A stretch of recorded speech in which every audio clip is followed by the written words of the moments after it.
Hello, and welcome to another episode of the Graham Sibbald Podcast.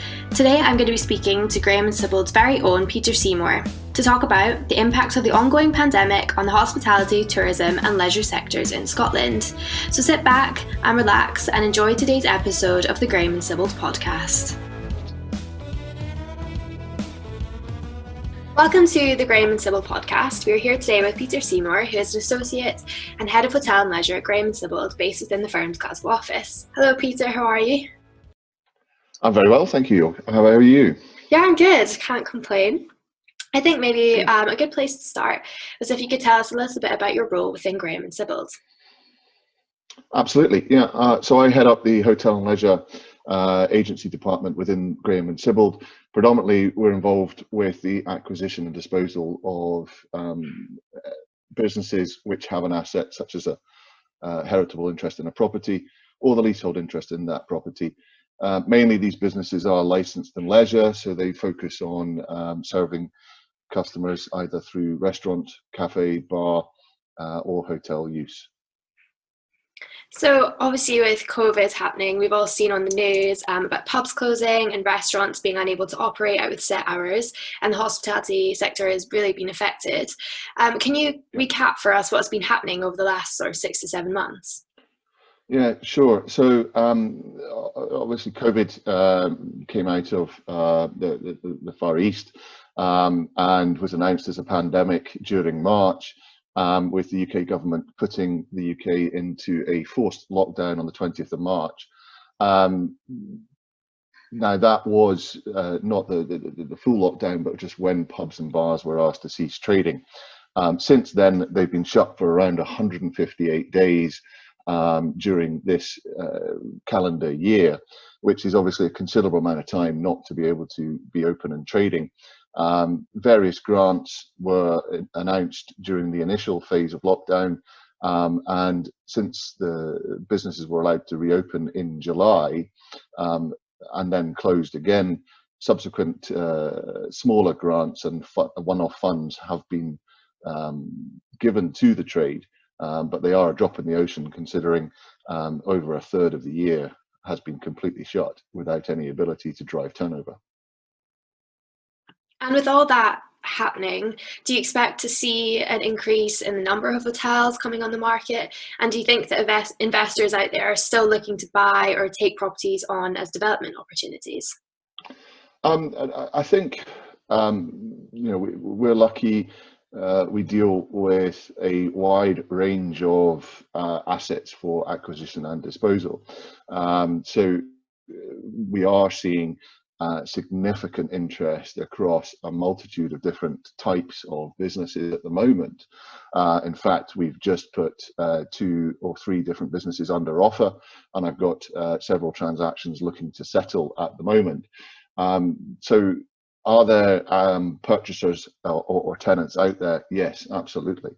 I think that the majority of the market do see coronavirus as a short-term issue, and they do foresee hospitality coming back. So, transactions in this sector are more complicated than other sectors, and therefore legal missives take considerably longer than they do in other sectors.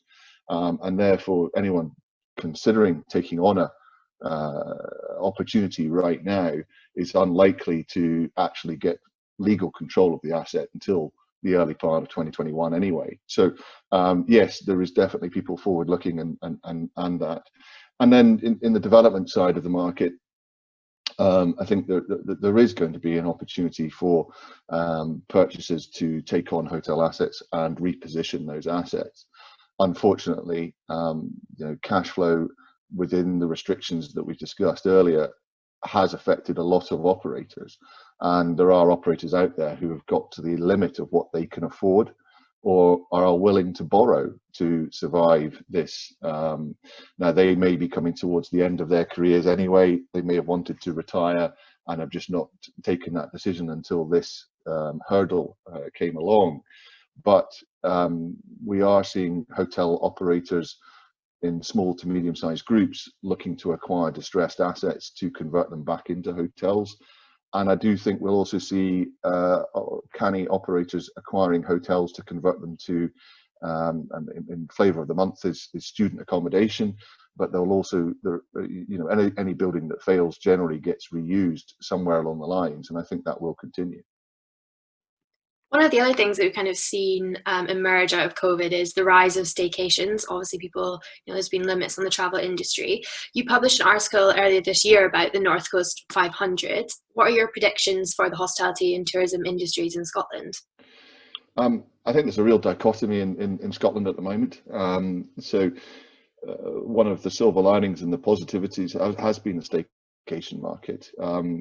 I've seen operators and clients be able to produce not only significant turnover during August and September, but even sometimes their best August and Septembers that they've ever seen.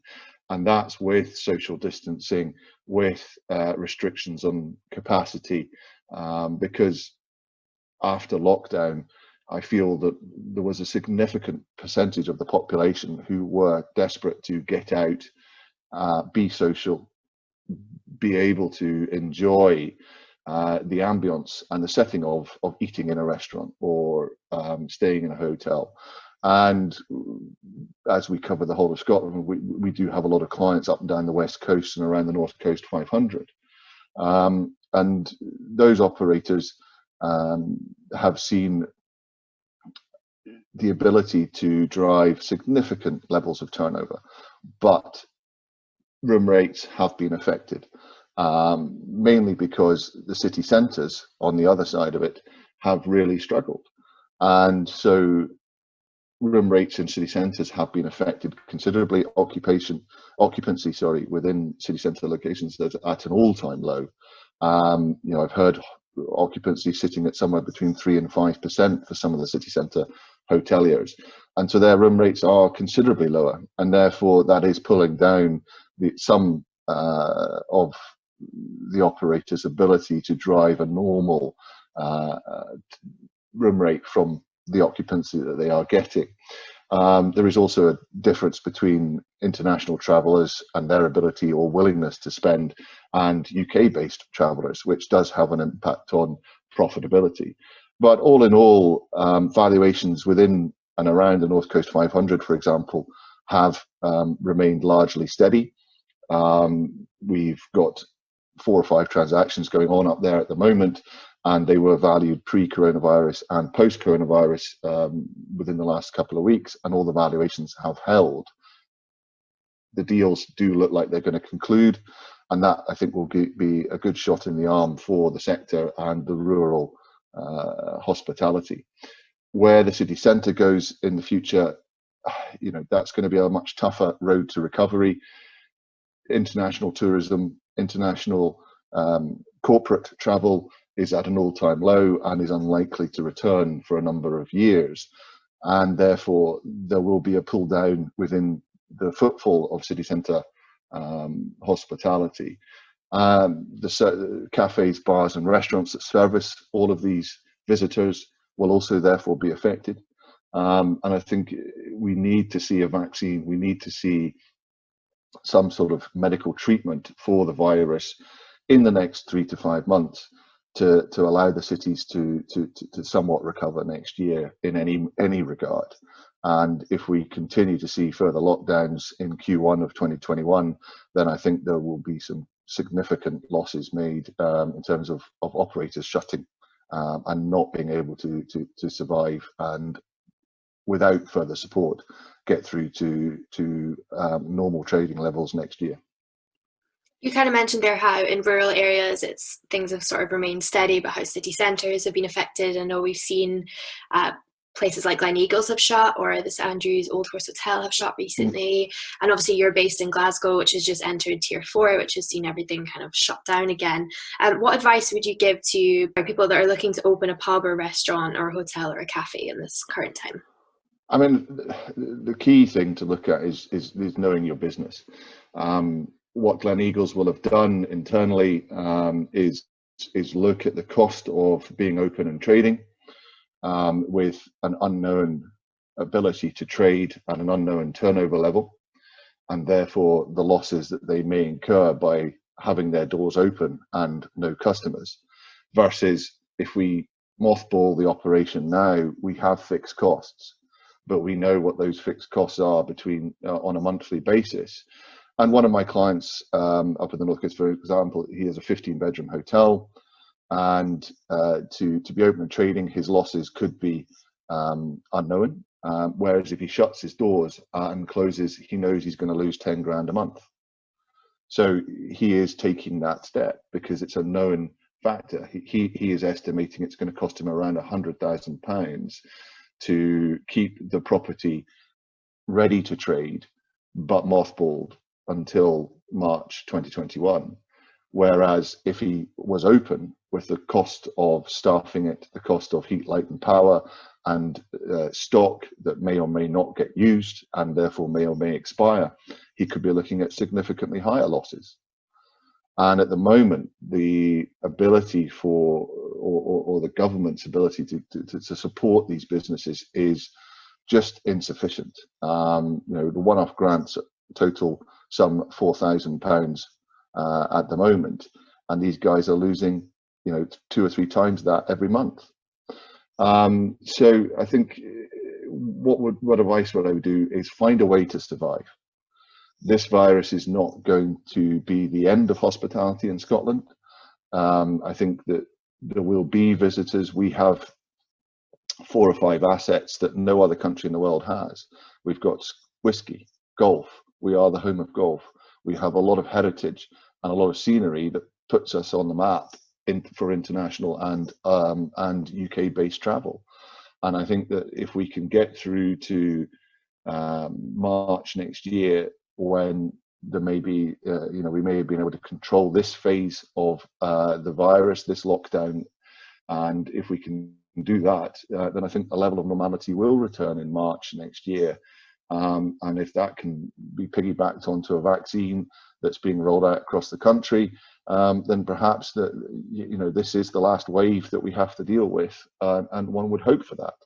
But worst case scenario, I think there will be some trade next year. You only have to look back at August and September and October of this year to see that. And when the weather comes back, I think that businesses will be able to have external seating. There's lots of ability out there to do weatherproofed exterior seating, and I think that as long as the planning and other government organisations continue this support for the sector to allow external drinking and eating, then businesses will be able to make some money and at least maybe make a small profit, if not a normal level of profit, which would allow them to survive until we do have complete normality, which is coming, and it's just a question of hanging in there until it does. Definitely uncertain times, as you said, but as you were saying, good to remain optimistic. Thank you, Peter, so much for your time today. Not a problem at all. I'm happy to answer questions from anybody listening to this if they want to get in touch with me direct. Thank you, Peter, for your time today. I think we can all agree that times are really tough at the moment and that we should be trying to pull together as much as possible to support the local businesses around us if we can. Hopefully this pandemic will be over by early 2021 and we can all begin to return to a bit of normality. If you have any questions about today's podcast or would like to find out more, please go to www.g-s.co.uk. And thank you for joining us today, and stay safe.